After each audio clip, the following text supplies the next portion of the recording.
आज्ञा चक्र में पहुंचते ही आंखों के ऊपर प्रभाव होने लगेगा, आंखों के अंदर महसूस होने लगेगा, कभी सफ़ेद काला नज़र आने लगेगा और आंखें अपने आप ऊपर उठ जाएंगी और अपने आप पलट जाएंगी। कभी आंखें पलक नहीं झपकाएंगी, रोक दी जाएंगी, कभी आंखें बंद ज़बरदस्ती हो जाएंगी, खुलेंगे नहीं, कभी ध्यान में बैठे बैठे आंखें घूमने लगेंगी, कभी आंखें दोनों एक सिरे के अंदर चली जाएंगी, कभी आंखें ठहर जाएंगी। तो ये आज्ञा चक्र के ऊपर साधना करते हुए जब आप पहुंच जाओगे तब आपको ये सब कुछ जो मैंने बोला सबका सब कुछ आपके शरीर के अंदर से गुजरेगा और आपको एक एक चीज का, एक एक वस्तु का आभास होगा और अनुभव होगा। लोग बोलते मुझे अनुभव हो गया, हम पूछते हैं क्या अनुभव हुआ? अगर जी सपने के अंदर है ना हनुमान जी दिखाई पड़े थे। ये योग का रास्ता नहीं है, ये वो चढ़ाई का मार्ग नहीं है, ये ख्याली पुलाव है जो आप पूरा दिन पकाते रहते हो और पकाते पकाते सपने में भी पकाने लगते हो और साक्षात में भी पकाने लगते हो और अनुभव में भी यही पकाने लगते हो। लेकिन जो चढ़ाई का मार्ग है वो बिल्कुल अलग है, क्योंकि हनुमान जी श्रेष्ठ योगी हैं, योगियों में श्रेष्ठ हैं। बहुत ऊंची चढ़ाई है हनुमान जी की। उन्होंने नाम के द्वारा, योग के द्वारा, साधना के द्वारा, भजन के द्वारा, सुमरण के द्वारा, ब्रह्मचर्य के द्वारा, सेवा के द्वारा और सब कुछ अपना समर्पण उन्होंने स्वामी को कर दिया।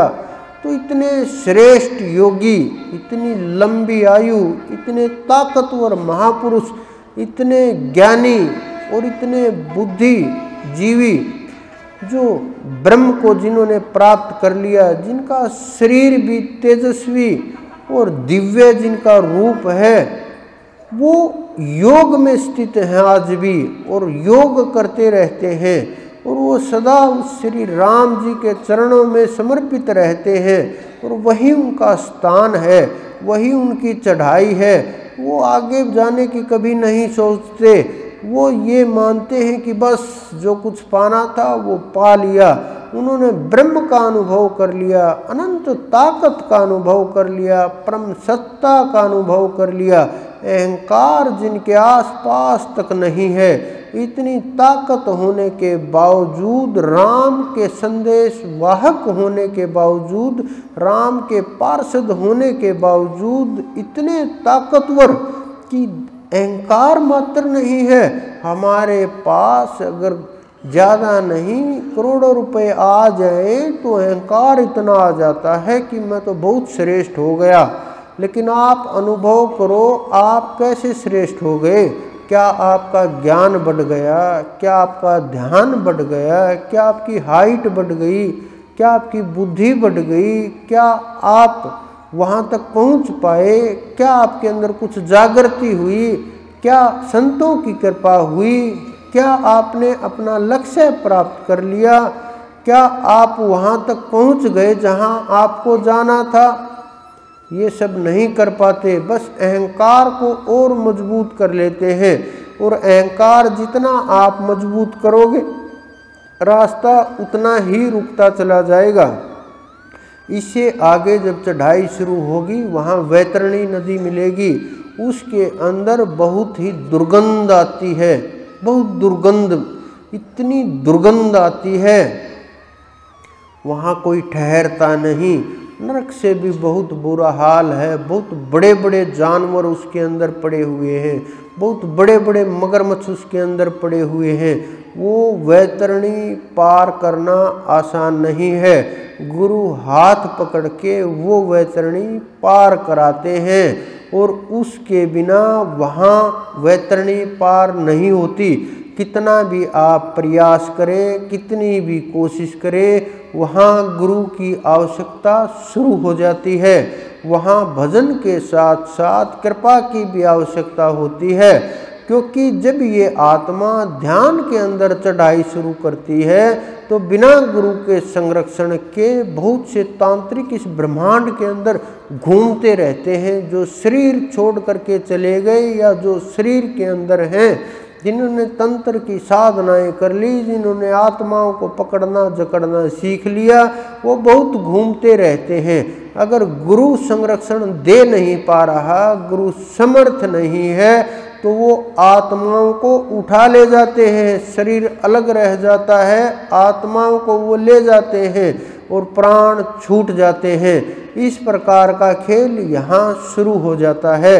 जब लेकिन गुरु का जिसके ऊपर कृपा होती है, संरक्षण होता है, साथ होता है और उसका हाथ पकड़ रखा है, तो कोई भी किसी भी प्रकार का विघ्न पैदा नहीं कर सकता। नहीं तो ऐसा होता है, जो यहाँ तक पहुँच गए वो योगी जन भी आत्माओं को रोक लेते हैं, आत्माओं को कैद भी कर दिया जाता है कि शरीर मृत्यु के तुल्य हो जाता है, घुमाते रहो, उसकी मृत्यु निश्चित है।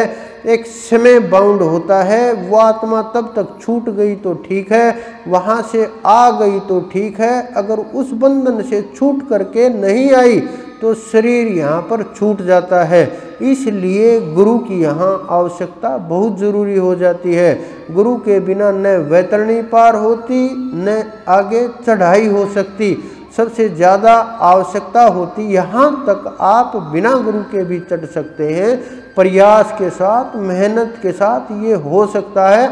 आपको मेहनत 10 गुना करनी पड़े, लेकिन असंभव नहीं कि गुरु के बिना नहीं चढ़ा जा सकता। यहाँ से आज्ञा चक्र से जो ऊपर उठते हैं, फिर गुरु की सबसे ज़्यादा आवश्यकता होती है।